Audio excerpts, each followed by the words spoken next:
Welcome back to another technical deep dive here in the debug zone.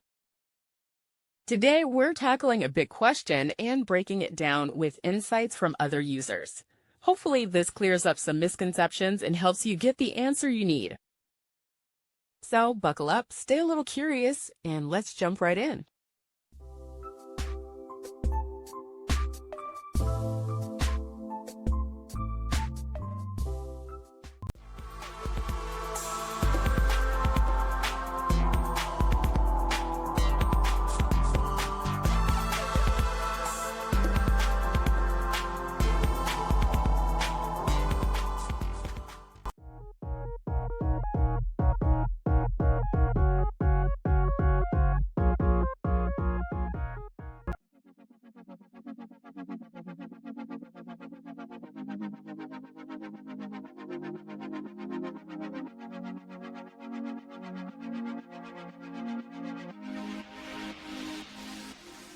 And that's a wrap.